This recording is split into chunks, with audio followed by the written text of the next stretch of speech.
मैं आपके लिए एक ऐसी कहानी लेकर आया हूं जिसे सुनकर आपको सच्चे डर का एहसास होने वाला है।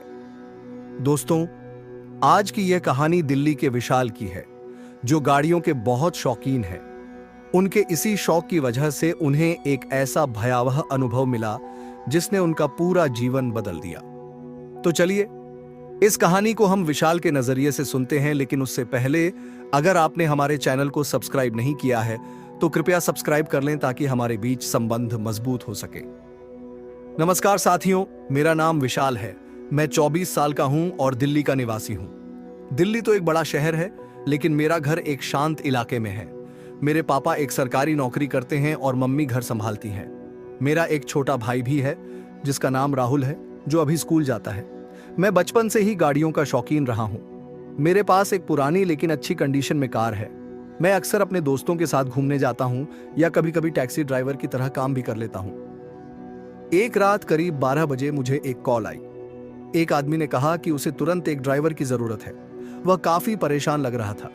मैंने सोचा, अच्छा मौका है, थोड़ी कमाई हो जाएगी, और मैं तैयार हो गया। उस आदमी ने मुझे शहर के बाहर एक गांव का पता बताया। मैंने जीपीएस चालू किया और रवाना हो गया। रात काफी अंधेरी थी और सड़कें सुनसान थीं। मैं तेज गाड़ी नहीं चला रहा था क्योंकि मुझे डर भी लग रहा था। अचानक मेरी गाड़ी के सामने एक औरत दिखाई दी जो सफेद साड़ी पहने हुए थी और उसके बाल खुले हुए थे। मैं घबरा गया और ब्रेक लगाया, लेकिन गाड़ी रुकने से पहले ही वह औरत गायब हो गई। मैंने सोचा शायद मेरी आंखें धोखा खा गई हैं, लेकिन थोड़ी देर बाद वही औरत फिर से दिखाई दी। इस बार वह सड़क के बीच में खड़ी थी। मैंने गाड़ी रोकी और उससे पूछा, क्या हुआ है, आपको मदद चाहिए? लेकिन वह औरत कुछ नहीं बोली, बस मुझे घूरती रही। उसकी आंखें लाल हो रही थीं और उसके चेहरे पर एक खौफनाक मुस्कान थी। मैं डर के मारे गाड़ी से बाहर निकल गया और तभी मैंने देखा कि वह औरत धीरे धीरे हवा में उड़ने लगी। मुझे लगा कि मैं सपना देख रहा हूं, लेकिन मैं जानता था कि यह सच है। मैंने तेजी से गाड़ी स्टार्ट की और वहां से भाग निकला। पीछे मुड़कर देखने की हिम्मत नहीं हुई, लेकिन मैं जानता था कि वह औरत मुझे नहीं छोड़ेगी। वह रात मेरे लिए सबसे डरावनी रात थी। मैं आज भी उस औरत को भूल नहीं पाया हूं। वह एक चुड़ैल थी, इसमें कोई शक नहीं। मैं जैसे तैसे उस जगह से निकल आया था। दिल धड़क रहा था जैसे किसी बड़े जानवर का पिंजरा खुल गया हो। मैं सड़क के किनारे रुक गया, सांस लेने की कोशिश करने लगा। थोड़ी देर बाद हिम्मत जुटाकर मैंने गाड़ी स्टार्ट की और वापस शहर की तरफ निकल पड़ा। रास्ते में मुझे कई गांव दिखाई दिए, लेकिन हर गांव मुझे उस चुड़ैल वाले गांव जैसा लग रहा था। मैं डर के मारे गाड़ी तेज ही चला रहा था। सुबह होने में अभी भी 2-3 घंटे थे। सड़कें सुनसान थीं और चारों तरफ सिर्फ पेड़ ही पेड़ थे। अचानक मेरी गाड़ी का टायर फट गया। मैं गाड़ी को सड़क के किनारे लगाकर उतर गया टायर बदलने के लिए। मैं सामान निकाल ही रहा था कि मुझे लगा जैसे कोई मेरी तरफ आ रहा है। मैं घबरा गया और जल्दी जल्दी टायर बदलने लगा। तभी मुझे एक आवाज सुनाई दी, जरा रुकिए। मैं घबरा कर उठा और पीछे देखा। एक बूढ़ी औरत खड़ी थी जो काफी डरावनी दिख रही थी। उसके कपड़े पुराने थे और उसके बाल बड़े और उलझे हुए थे। मैंने डरते डरते पूछा, आपको क्या चाहिए? उसने मुझे करीब से देखा और फिर बोली, बेटा, यह जंगल बहुत खतरनाक है, रात को यहाँ नहीं रुकना चाहिए। मैंने सिर हिलाया और जल्दी से टायर बदलने लगा, लेकिन वह औरत खड़ी रही, मुझे देखती रही। मुझे लगा जैसे वह मुझे पहचानती है। टायर बदलने के बाद मैंने उस औरत से पूछा, आपको यहाँ क्या काम है? उसने मुस्कुराते हुए कहा, मैं इस जंगल की रखवाली करती हूँ। मैंने पूछा, क्या आपने कभी किसी चुड़ैल को देखा है? उसकी मुस्कान गायब हो गई और उसकी आंखों में डर का एक झलक आया। उसने धीरे से कहा, बेटा, यह बातें मत किया करो। मैं समझ गया था कि वह कुछ जानती है, लेकिन मुझे बताना नहीं चाहती थी। मैंने उससे विदा ली और गाड़ी स्टार्ट की। जैसे ही मैं गाड़ी चलाने लगा, मैंने पीछे देखा। वह बूढ़ी औरत मुझे देख रही थी। उसकी आंखों में कुछ ऐसा था जो मुझे डरा रहा था। मैं तेज गाड़ी चलाकर वहां से निकल गया, लेकिन मेरा मन अशांत था। मुझे लग रहा था कि मैं किसी बड़े खतरे से बच गया हूं। मैं जैसे तैसे शहर पहुंचा तो सुबह होने वाली थी। थकान के साथ साथ एक अजीब सा डर भी मेरे साथ था। मैंने अपने घर का रास्ता पकड़ा और सीधे अपने कमरे में जाकर सो गया। पूरी रात मुझे बुरे सपने आते रहे। उस चुड़ैल का चेहरा, बूढ़ी औरत की आंखें, सब मेरे सामने घूम रहे थे। सुबह उठने के बाद भी मेरा मन शांत नहीं हुआ। मैंने फैसला किया कि मैं उस गांव के बारे में पता लगाऊंगा। मैंने अपने दोस्तों से बात की, लेकिन किसी को भी उस गांव के बारे में कुछ पता नहीं था। मैंने इंटरनेट पर भी खोजा, लेकिन कोई जानकारी नहीं मिली। कुछ दिनों तक मैं बहुत डरा रहा। हर रात वही सपने आते थे। मैं धीरे धीरे पागल होने लगा था। एक दिन अखबार में एक खबर पड़ी। उस गांव में कुछ अजीब घटनाएं हो रही थीं। लोग गायब हो रहे थे और कुछ लोगों ने चुड़ैल देखने की भी बात कही थी। मैं दंग रह गया। वह गांव जहां मैं गया था वही गांव था। मैंने हिम्मत जुटाकर उस गांव जाने का फैसला किया। मुझे पता था कि यह खतरनाक हो सकता है, लेकिन मैं अब डरने वाला नहीं था। मुझे पता लगाना था कि वहां क्या हो रहा है। मैंने अपनी कार तैयार की और उस गांव के लिए निकल पड़ा। रास्ते में मुझे बहुत डर लग रहा था, लेकिन मैंने अपने मन को मजबूत रखा। गांव के पास पहुंचते ही मुझे कुछ अजीब सा महसूस हुआ। हवा में जैसे कोई बुराई छाई हुई थी। मैं धीरे धीरे गांव में घुसा। गांव के लोग मुझे घूर रहे थे। उनके चेहरे पर डर सा छाया हुआ था। मैंने किसी से पूछने की हिम्मत नहीं की। मैं सीधे उस जगह गया जहां मैंने उस चुड़ैल को देखा था। वहां पहुंचकर मुझे एक और झटका लगा। उस जगह पर अब एक पुराना ढहता हुआ मंदिर था और मंदिर के सामने एक बड़ा सा पेड़ था। तभी मुझे लगा जैसे कोई मेरी तरफ आ रहा है। मैं घबरा गया और पेड़ के पीछे छिप गया। मैंने सांस रोककर उस आवाज की तरफ देखा। धीरे धीरे एक साया दिखाई दिया। वही साड़ी वाली औरत थी। वह मुझे देखकर मुस्कुराई, एक खौफनाक मुस्कान। मैं डर के मारे पेड़ के पीछे और छिप गया। मेरा दिल जोर जोर से धड़क रहा था। मुझे लगा कि अब मेरा अंत हो गया है। वह औरत धीरे धीरे मेरे पास आ रही थी और मैं उसकी आंखों में डूबता जा रहा था। मुझे लग रहा था जैसे मेरी जान निकल रही हो। तभी अचानक आसमान में बादल छा गए और तेज हवा चलने लगी। पेड़ की डालियां तेजी से हिलने लगी। वह औरत रुकी और आसमान की तरफ देखने लगी। उसके चेहरे पर डर का एक अजीब सा भाव था। फिर अचानक वह हवा में उड़ गई और गायब हो गई। मैं दंग रह गया। कुछ समझ नहीं पा रहा था। कुछ देर बाद हवा भी रुक गई और आसमान साफ हो गया। मैं पेड़ के पीछे से निकला और उस जगह गया जहां वह औरत खड़ी थी। जमीन पर कुछ काले रंग का पाउडर बिखरा हुआ था। मुझे लगा कि यह कोई जादू टोना है। डरते डरते मैंने उस पाउडर को उठाकर अपने पास रख लिया। फिर मैंने उस मंदिर की तरफ देखा और सोचा कि मुझे इसके बारे में पता लगाना चाहिए। मैं मंदिर के अंदर गया। अंदर बहुत अंधेरा था, लेकिन मेरे पास मोबाइल का टॉर्च था जिसे मैंने चालू किया। मंदिर के अंदर कुछ पुरानी मूर्तियां थीं और बीच में एक बड़ा सा दिया रखा हुआ था। मैंने दिया जलाई, तभी दीवार पर कुछ लिखा हुआ दिखाई दिया। मैं पास गया और पढ़ने लगा। इस जगह पर बुरी आत्माओं का वास है। जो भी यहां आएगा वह कभी वापस नहीं जा पाएगा। मैं डर गया। मुझे लगा कि मैं गलती कर रहा हूं, लेकिन मैंने हिम्मत जुटाकर आगे बढ़ने का निर्णय लिया। मंदिर के पीछे एक दरवाजा था। मैंने धीरे से उसे खोला। दरवाजे के उस पार अंधेरा ही अंधेरा था। टॉर्च की रोशनी में कुछ दिखाई नहीं दे रहा था। मैं धीरे धीरे आगे बढ़ा। वहां एक अजीब सी ठंडक थी। मेरा दिल जोर जोर से धड़क रहा था। कुछ कदम आगे बढ़ने पर मुझे एक पुरानी सीढ़ी दिखाई दी। मैंने सावधानी से पहला कदम रखा। सीढ़ियों के नीचे से एक अजीब सी आवाज आ रही थी, जैसे कोई रो रहा हो। मैं डरते डरते सीढ़ियां उतरने लगा। हर कदम के साथ मेरा दिल और तेजी से धड़क रहा था। आखिरकार मैं नीचे पहुंच गया। नीचे एक बड़ा सा कमरा था। कमरे की चारों ओर की दीवारों पर अजीब अजीब चित्र बने हुए थे। चित्रों में कुछ डरावने जीव दिखाए गए थे। कमरे के बीच में एक बड़ा सा ताबूत रखा हुआ था। ताबूत के ऊपर एक मिरर रखा हुआ था। मिरर में मेरा चेहरा दिखाई दे रहा था, लेकिन मेरा चेहरा बहुत डरावना लग रहा था। तभी मैंने देखा कि ताबूत धीरे धीरे खुल रहा है। मैं डर के मारे पीछे हट गया। ताबूत से वही औरत निकली जिसे मैंने गांव में देखा था। वह मुझ पर मुस्कुराई और बोली, आखिरकार तुम आ ही गए। मैं डर के मारे चिल्लाया और भागने लगा, लेकिन वह औरत मेरे पीछे थी। वह मुझे पकड़ने वाली थी। मैंने देखा कि कमरे में एक खिड़की है। मैंने खिड़की तोड़ दी और बाहर कूद गया। मैं भागता हुआ मंदिर से बाहर निकला। पीछे मुड़कर देखा,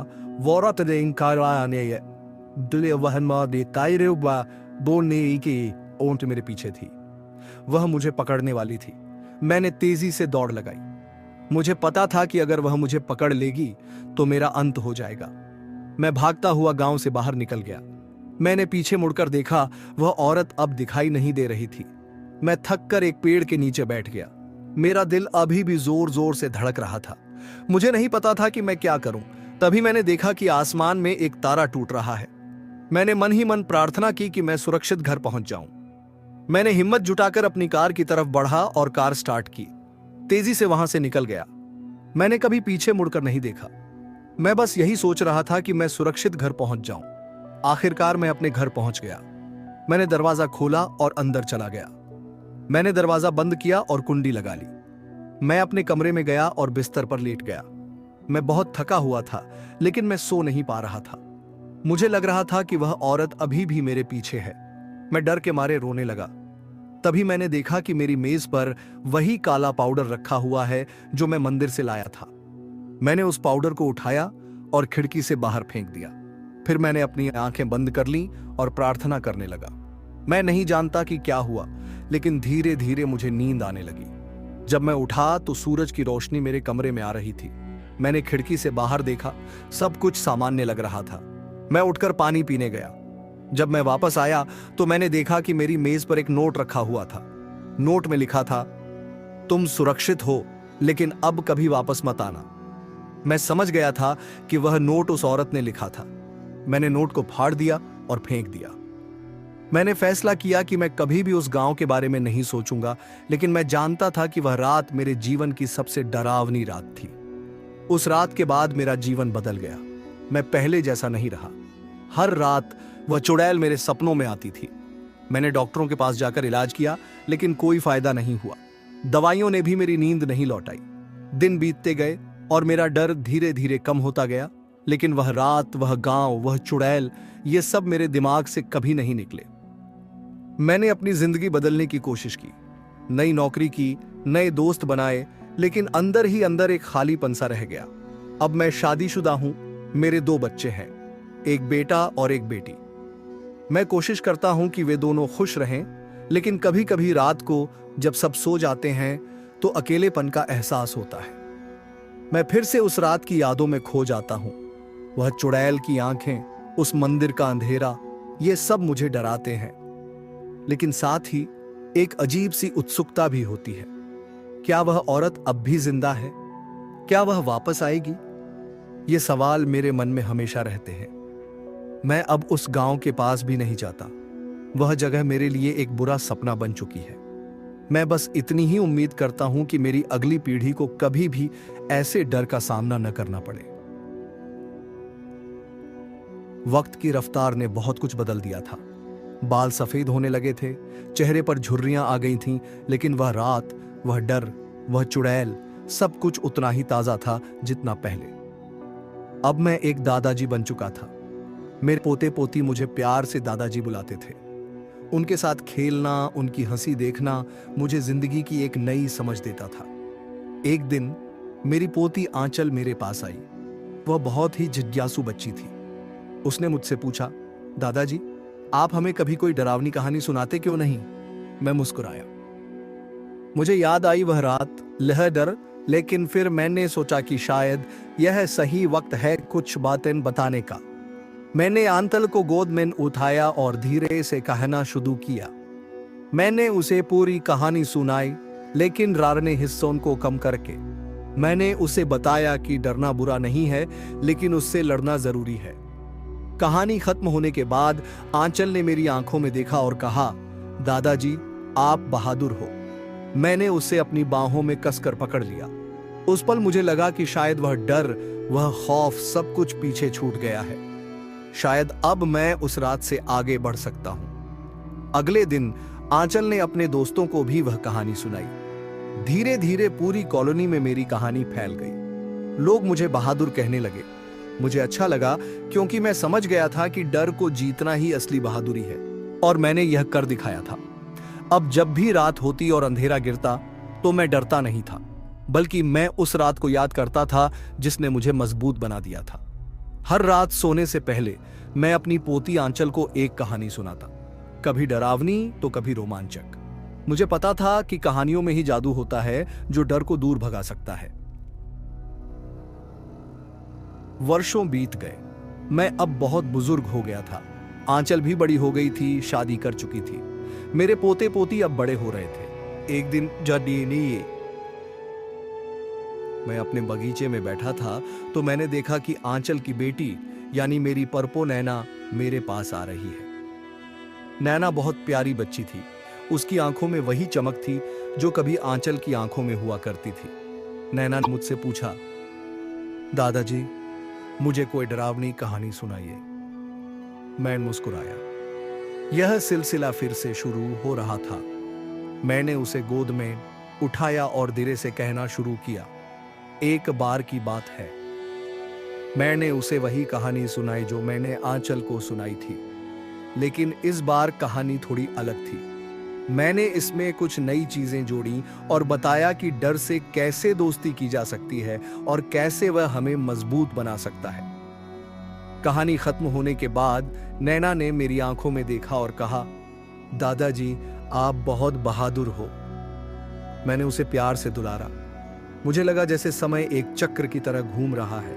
एक पीढ़ी से दूसरी पीढ़ी तक कहानियां चलती रहेंगी, डर बदलते रहेंगे, लेकिन जिंदगी की यही ताकत है कि हम हर चुनौती का सामना करते हैं और आगे बढ़ते हैं। मैंने आंखें बंद की और उस रात को याद किया, उस डरावनी रात को जिसने मुझे इतना कुछ सिखाया था।